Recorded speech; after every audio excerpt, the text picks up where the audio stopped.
Shalom. I want to start this off by giving honor, praise, and glory to Yahweh, Ba'ashim Yahushai, Speed check recorded ahead on I-49. Wawa Kakwadash. Peace and salutations.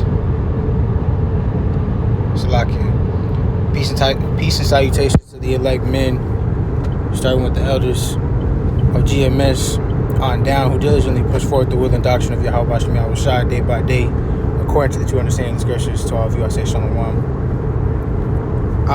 Quick lesson as I'm on the road. Just dealing with ultimately just keeping a balance to everything that you do. You know what I'm saying? Through your daily walk, as we look forward towards the end of this world, the beginning of ours. You know, as we are consistently looking to better ourselves and ultimately make it on those ships, you know, being granted salvation when Yahweh shall come back, right? And you know, that's through keeping things balanced. And it just made me think of Ecclesiastes, the 7th chapter, where it says right here, and Ecclesiastes 7 verse 2, it says, "It is better to go to the house of mourning than to go to the house of feasting. For that is the end of all men, and the living will lay it to his heart. It says, sorrow is better than laughter, for by the sadness of the countenance the heart is made better." You see, and you know, an example that comes to mind that you can see is, you look at, you know, most how'd you say, like drug dealer stories, you know, hood stories, if you will, however, you know, right? Like the one that specifically comes to mind is like American Gangster, right? In the moment that, you know, Frank was up, you know, with the peacoat, how he had it on during the fight, you know, he was like real lax, if you will, to a certain degree. And he ultimately allowed himself to draw more attention to him than what he needed, you know, than what he should have. And with him doing that led to, you know, a part of his downfall, right? And that's the similar piece to a lot of these stories, you know, where people are up, you know, they gain riches, or, you know, they live in a lavish life, you know, they go on to get laxed, lose focus, you know, because they so caught up in being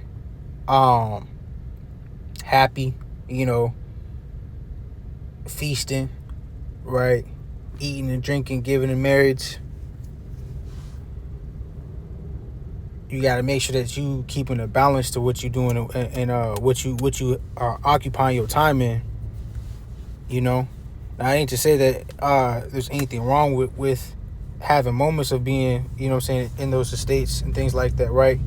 But it's more so about making sure it's balanced, making sure that you not going, you know, in over your head with any of these things, you know, because the Lord said he prayed not to take us out of the world, but to keep us from the evil, right?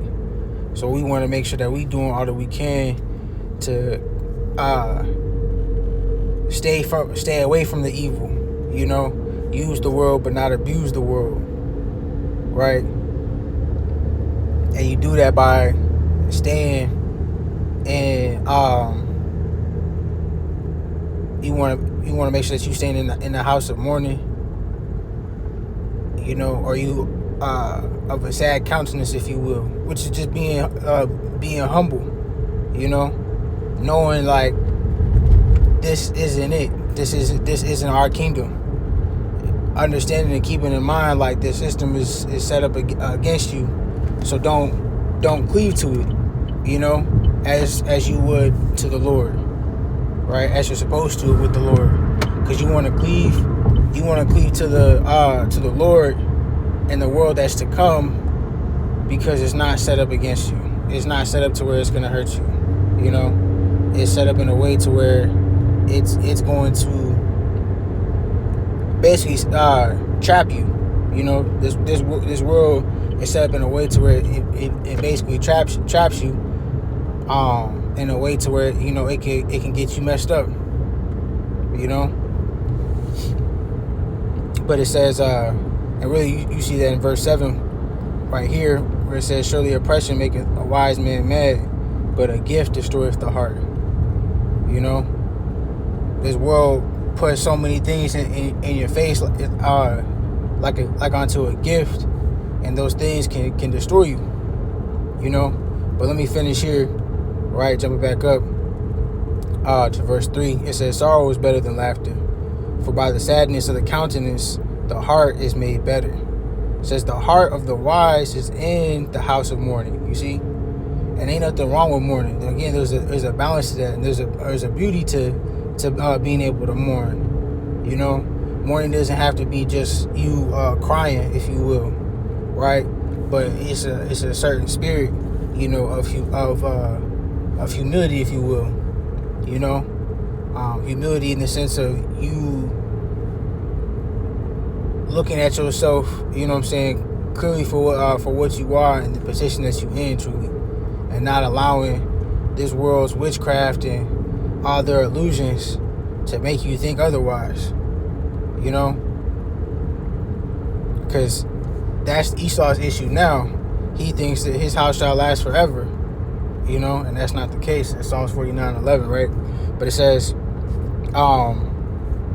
but the heart of the fools is in the house of mirth. You got all these different people that's just constantly building up for themselves lasciviousness, wantonness, right? Greed, gluttony.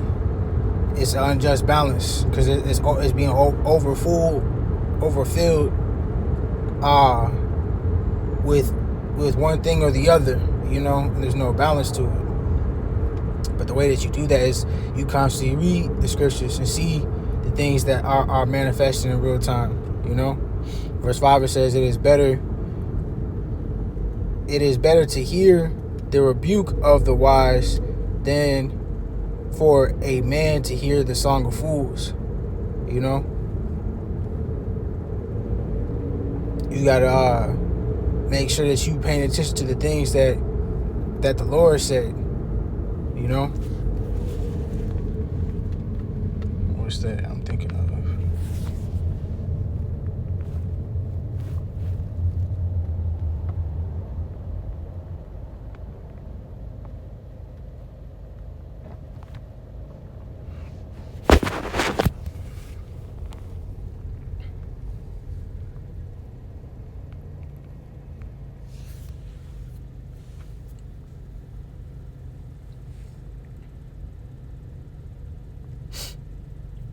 This is Matthew chapter 24. I'm going to start at verse 37. It says, but as the days of Noah were, so shall also the coming of the Son of Man be. It says, for as in the days that were before the flood, they were eating and drinking, marrying and giving in marriage, until the day that Noah entered into the ark. Right? And though marriage ceremonies be are what happened, and that's typically what people think of when you see the word marriage.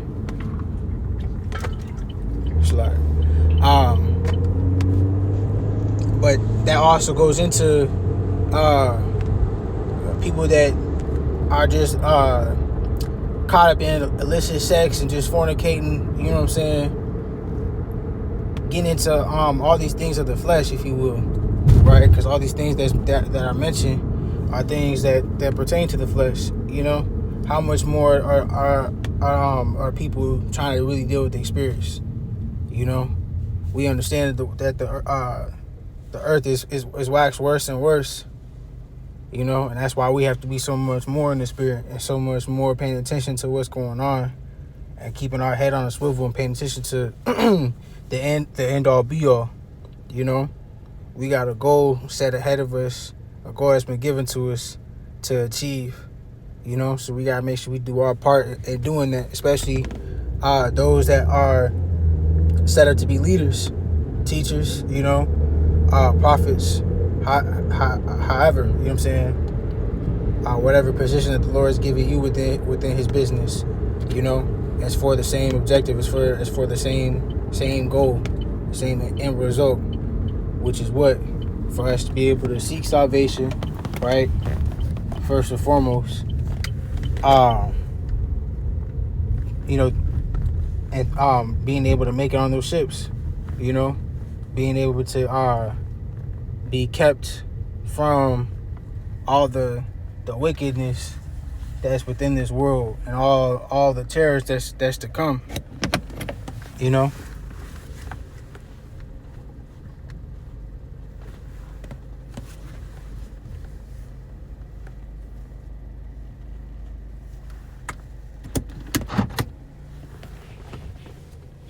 But it says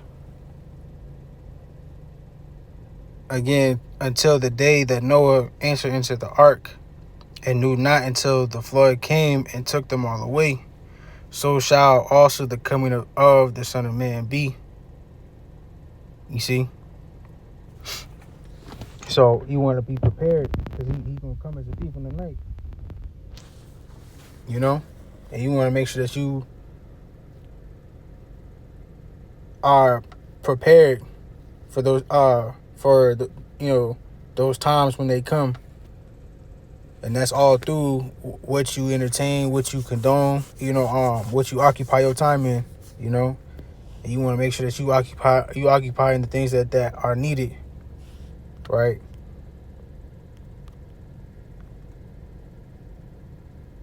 Now I'm thinking of, this is Ecclesiastes 3:1. It says, to everything there is a season, a time to every purpose under the heaven, right? It says a time to be born, a time to die, a time to plant, a time to pluck up that which is planted, a time to kill, and a time to heal, a time to break down and a time to build up. It says a time to weep and a time to laugh. You see, a time to mourn and a time to dance. You see, verse 6, it says a time to get and a time to lose, a time to keep and a time to cast away.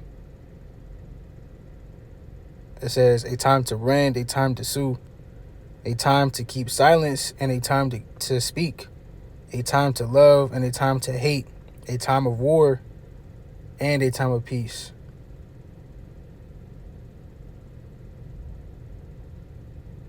So we understand there's a season and time for everything. There's going to be moments where it's needed for, you know what I'm saying, you to rejoice, you know, so that way you don't go on to destroy yourself in that regard, you know. It's all about keeping a balance, you know, because a lot of people, they may get caught up in things being good and happy to where they get lax, and you don't want that to happen to you. You know, you want to make sure that you still being that watchman for the Lord, you know, and you discerning the times and you measuring the times through the scriptures and paying attention to what it is that's being asked of you by the Lord, you know. You want to give attendance to reading, giving attendance to the Spirit, and hold on to the Spirit, you know, that spirit of wisdom that comes your way, you know, the knowledge and understanding that also comes with it, and utilize it, because utilizing it and using it will be able to help you discern what time it is for you, you know. If it's that time to rend, you know what I'm saying, to sow, to build, to break down, to get, to lose, to keep, or, you know what I'm saying, to cast away, You just want to make sure that you keeping a consistent balance, and you making sure you got your head on the things that are important,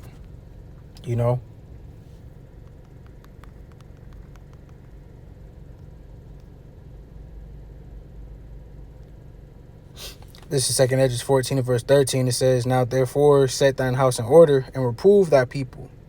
You see? You got to get yourself right. Get your house in order on all the things that are with it, right? And with you doing that, that's how you be able to be a living example to the people that's within your house, as well as the people outside of your house, the people that you're going to teach for and to, It says, "Comfort such as comfort such of them as be in trouble, and now renounce corruption." You can't compromise yourself in any kind of regard. You can't let certain shit slide in any kind of regard. If you see sin, you got to address it. Don't force the course of the river in any kind of regard. But that's a part of our job. We are to reprove, you know what I'm saying, and rebuke in the moments that we need to. But it says, "Let go from thee mortal thoughts, cast away the burdens of men, and put off now the weak nature." We want to get ourselves right now, so that way when the times get even tougher, we already well prepared. This is like on to how the brother said, the brother Pradah, pertaining to the analogy that we were speaking on during our past highways, the wick and the candle. You gotta make sure you trimming the lamp, and making sure that you in tip top shape to be able to be lit and consistently lit and lit in the best way possible. Not where you burning too fast, burning out too quick, and you no longer have a candle. Making sure you yourself, that wick is well maintenance and tip top shape.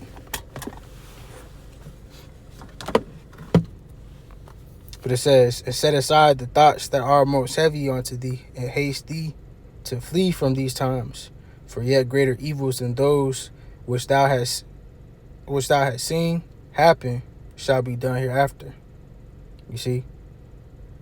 So this is the time to be getting yourself right, get yourself prepared and ready, and get your mind fortified, so that way you ready how you need to, and also taking care of your body. It's a balance, the spirit and the flesh, but you want to give to your spirit so much to the point to where your spirit has control over the flesh, because that's going to be a lot of people's demise. They give it so much to the flesh, they, get lax in the spirit. And now you're not even prepared to fortify for when the things come and come to hit you, right? Let's be on last one.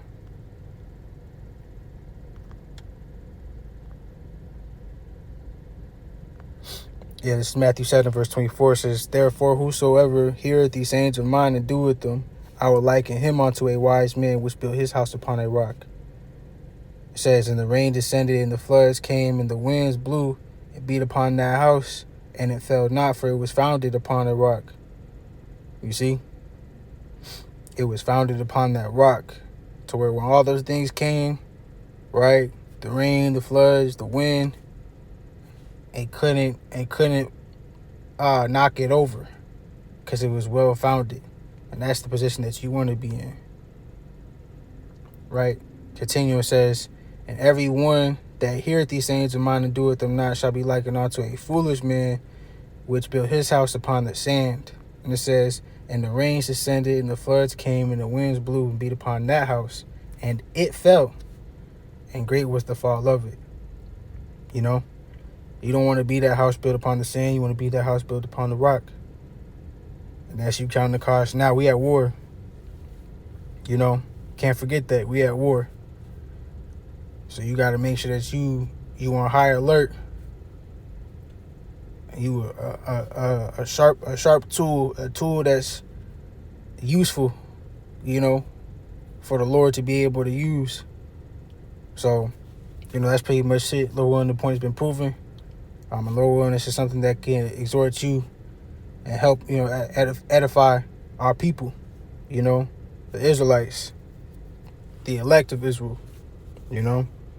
So with that, I'm going to say, Call on Allah, Yahweh, Ba'ashim Yahushai, Waharakak Wadash. Till next time, Shalom.